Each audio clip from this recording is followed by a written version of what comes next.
See, the S&P 500 has historically returned about 10% a year, and Warren Buffett has recommended it for years now. In fact, he has even shown how it beats most of the funds out there over a 10-15 year period. And yet, studies from groups like Delbar have shown that the average investor makes far less than the market, which means people actually don't see these returns in their portfolio. Now, why is that? 5 silent habits that secretly sabotage your returns. Let's find out. First, trying to time the market. It's a fantasy. Trying to pull out the money just before the market crashes, and then as soon as the market is going up, you are able to just put the money right back in. It's a loser's game, 100%. Anyone who claims they're able to do this, I would be very skeptical. It's like jumping on a moving train in the dark.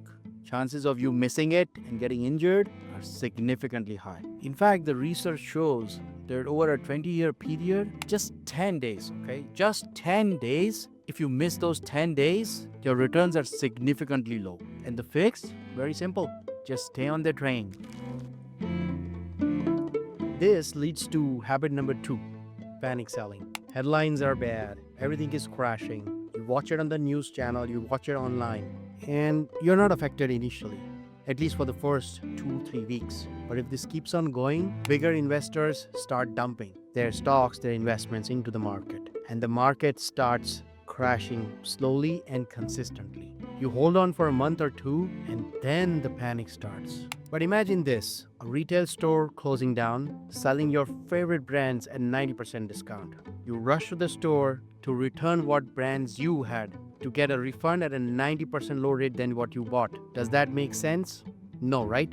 But that's exactly what we do here. We sell up the S&P 500 when everything is crashing out of fear. And what you're doing here is you're locking the losses. Remember, the best recovery days happen right after the crash, and no one knows what's the bottom. It could be tomorrow, it could be a month from now, it could be from 2 months, but the recovery is almost certain. So the best thing you can do here is just wait it out. Do absolutely nothing. In fact, stop watching the news.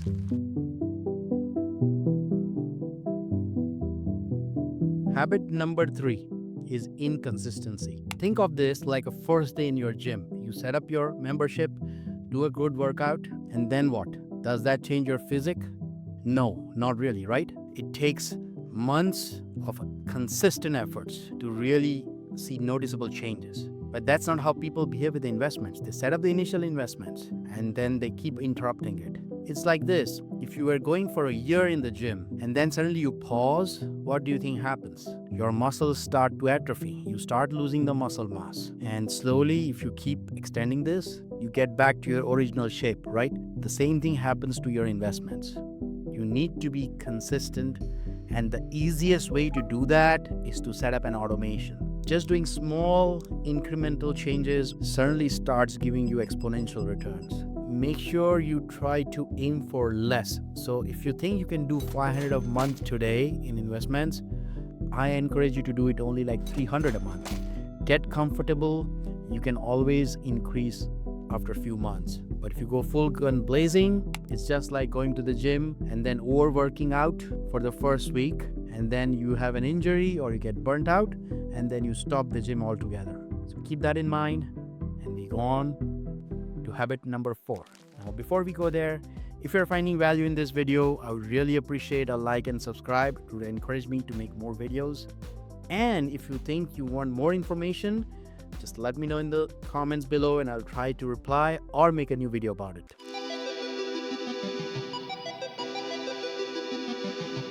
So habit number 4 is a strategic mistake. Something even I've been a victim of more than once actually. Putting money into the S&P 500 for a down payment for a house in 2 years is like using a Formula 1 car to go and get groceries. Cool as it may sound, one crash or one bump on the road and your entire system goes into a halt. You know, market can crash anytime and it can last for a few months, even 2 years, completely ruining your down payment.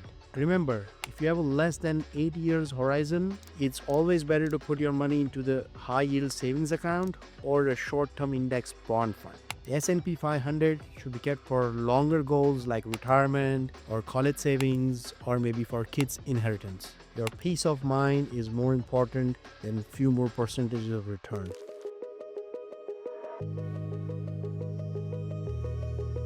The final habit is ignoring the fee. A 1% fee seems harmless. It's shown as an expense ratio or a management fee in your mutual funds. And most of the people shrug it off. But it's like a tiny leak in your car's tire over a long distance. It creates a flat tire. Here, sadly, people don't even realize the loss of fees. Why? Because if you check your statements, you're not shown how much fees are actually charged to your balance. You're only shown what is left. Second thing, what about the compounding returns you lose? Right from the first year, fees are taken away from your account, which means that much amount of money is not compounded over the 10, 20, 30-year period. So you don't even know how much you are losing. So be obsessed with the fees. Vanguard's VOO, which is the S&P 500 ETF, has a reputation for one of the lowest fees in the financial industry. See, true investing success isn't about genius. It's about discipline and simplicity. Automate your savings. Don't interrupt the compounding machine. Ignore scary headlines. Be obsessed over the fees. And don't invest for the short term. Just focus on these simple habits and you'll see the compounding work its magic for you. Let me know in the comments below, what habit are you going to change? Keep at it, be patient, and I'll see you on the other side.